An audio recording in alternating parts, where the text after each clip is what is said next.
These men feel very unrestricted at the end of the year. Well, you already know Danny Granger. He's already moving. He's in Philly. But let's look at the rest of these guys here. Pau Gasol, unrestricted free agent at the end of the year. Lance Stevenson, you know, Brooklyn's finest. He's out there. Marcin Gortat is a quality big on the board. And of course, Raptors fans are very concerned and are interested in what will happen with Kyle Lowry, a man playing like the best point guard in the Eastern Conference. I said it, John Wall. Wow. I said it, Kyrie Irving. Playing like he's the best. First off, which of those unrestricted free agents tantalizes your palate the most, gentlemen? Glenn? For me, outside of Lowry, I'm going to go Lowry. I think it's him. I mean, I was going to say maybe Pau Gasol, but he's obviously getting a bit older, and I don't think he'll be in LA, obviously with possibly Kevin Love coming into the mix there. So for me, it's Kyle Lowry. How much money is he going to want? Is it going to be around 10, or is he going to want to go up closer to 12, 14, like get a little crazy? Because as you said, he's proven that he should have made the All-Star team probably, and he's one of the best now. I want to see what happens to Lance Stevenson. I like Lance Stevenson's game. The ceiling is high, but there's a lot of concerns in there. Let's jump to the restricted free agents. Let Dan get a stab at who he wants out of these restricted free agents. Let's get the bodies up there because, I mean, these guys, like, I thought Monroe would move. I honestly did. Eric Bledsoe, he looks like he's max money. Dan, what's your takeaway from this board? Well, I'm looking at this board, and Gordon Hayward is going to get a lot of looks. Because he's cheap.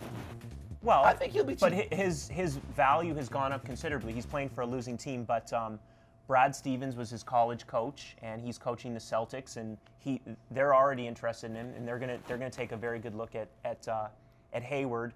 And I think Greg Monroe is really intriguing free agent out there because he has so much potential. Detroit is kind of set with Drummond, and Monroe's had a quiet year, but before that, you saw a lot of offensive potential from him. Defensively, he has a very low efficiency, so he's not considered a great defensive center, but there's going to be somebody in that Eastern Conference who maybe comes close in the playoffs, but misses out in a round just a little bit, and is going to say, man, we could have used a big man. We could use Greg Monroe. Okay, I want Susan to quickly throw up the player option board, Dave. I'll throw this to you because there's a couple of guys who can change situations on their own, and if they don't like where they're at.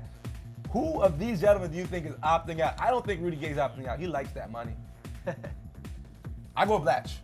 You go Blatch? I go Blatch. I don't know. I think maybe, obviously they're going to make a deep playoff run this year, and it's going to be a lot of incentive for him to come back. But maybe Chris Bosh is a guy who wants a little limelight back in his life. I don't know. No way. It's a lot to walk away from, but He's a Heatle for life? I don't know for life, but I think he's there until at least LeBron says I'm gone, which who knows if that's going to happen. He can opt out as well this year, you know. Zebo's the one there who's going to opt out. Yeah. He's going to have a shot on the free agent market and see what he can get. My man Rudy Gay is keeping that money. Oh, yeah. You heard it here first. All right, guys. First up, I want to thank all you guys for coming out. Make yourself available for this trade deadline special edition of The Hangout. It's been a big week for us, of course. It's our Foot Locker episode on Tuesday. You're catching us now. Quickly, my parting shot. I always get a lot of requests on Twitter. Why don't they do this move? Why don't they do that move? This guy's a name for this. This guy's a name for that. And I'm getting sick and tired of seeing my Twitter feed fill up with those things. Guys, here's the deal.